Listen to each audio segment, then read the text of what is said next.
5, and the answer is that f of -5 is going to be, there are two ways to do this. The first way is to just say, is the common sense way.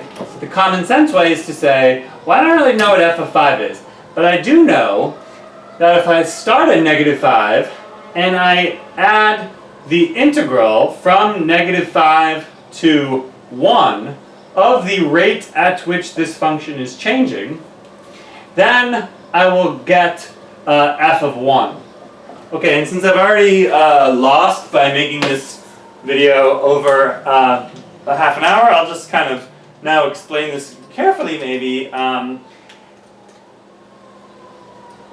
I think probably 80% of you get this, but if not, I don't want you to sort of miss the big picture here, which is that this is a graph of the rate of change of f. And so f of -5 is something I don't know at this moment. But what I do know is that if I start integrating this f prime function, then as I said in my sort of long-winded intro, if you take the integral of the rate at which some function is changing, then that gives you the change in that function. So every one of these tiny rectangles that I draw, you should think of those tiny rectangles as being some small change in f.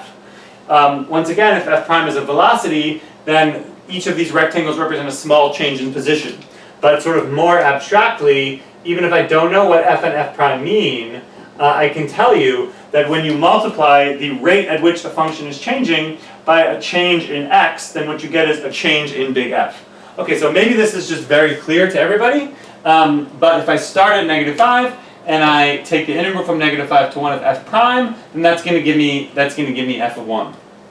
Okay, and so since that's the case, to find f of -5, I can just do f of 1 minus the change that occurred between -5 and 1. That will bring me sort of back to f of -5. And f of 1 is 3. And what is the integral from -5 to 1 of f prime? Well, I kind of started doing it, right? But what you have are these, well, you have these two semicircles. And we have to be a little bit careful. This is a semicircle of radius 1. So it has area pi over 2, because the whole circle would have area pi, but it's only half of it. This is a semicircle of radius 2. So the total circle would have area 4 pi, but this is only half of it, so it's going to have area 2 pi. But it's like -2 pi, basically. So that's got to be right, yeah?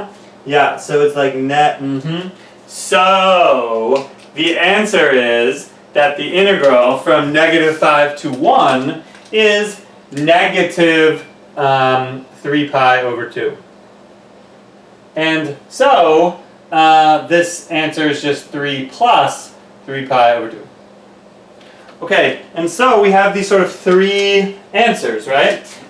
The value at the left endpoint is 3 plus 3 pi over 2. The value at the right endpoint is 5.5.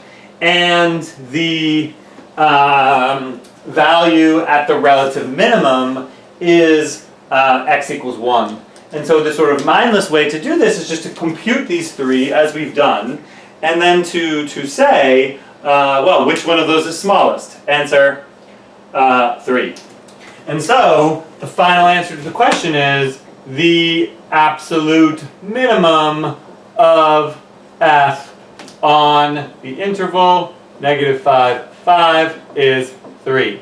Whenever they ask for the absolute minimum, they always mean the y value. So you can just answer 3, or you can say f of 1 or something. Okay, let's talk about why this makes sense just for a second.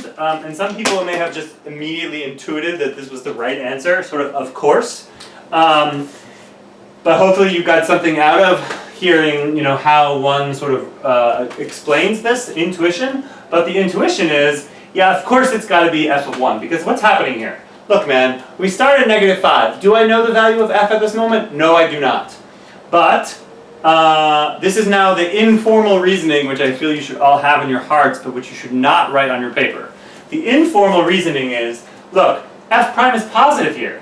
So all of these positive rectangles are going to be increasing f. And so indeed, f increases over this interval. Big F I'm talking about. F, the function f, increases. Okay, well if it increases, now what starts happening? Well at -3, we have a relative max because it stops increasing and starts decreasing. And so now we're adding all these negative rectangles, but all these negative rectangles are going to make f smaller. And so f decreases. Now by the time I get to 1, am I bigger or smaller than when I started at -5? Well the answer is I'm obviously lower. What happened? I'm obviously oh yeah, duh. I'm obviously lower at x equals 1 than when I started. Because I increased, relatively speaking, a little bit, but then I decreased a lot. So common sense suggests that surely f of 1 is going to be less than f of 5.5. Even before I knew anything else about f, just from looking at the derivative. Because my function increased a little bit and then decreased a lot. Okay, and then how about from 1 on? At 1 there's a relative minimum because the function stops decreasing and then starts increasing because the derivative becomes positive. Then we add a lot of area, the area of this whole triangle. Then when we get to 4, f prime changes from positive to negative and we start decreasing a little bit. Okay, but if we mainly increase and then decrease just a tiny bit, by the time I get to 5, am I going to be bigger or smaller than at 1? And the answer is, surely f of 5 is going to be bigger than f of 1, because I mostly increased from 1 to 5. So if I mostly increased from 1 to 5, and I mostly decreased from -5 to 1, then you can sort of already tell that the absolute minimum is going to be at x equals 1. But it really does require you to explicitly test these endpoints to show that you, I mean, right? It was our calculations that showed that in fact that this area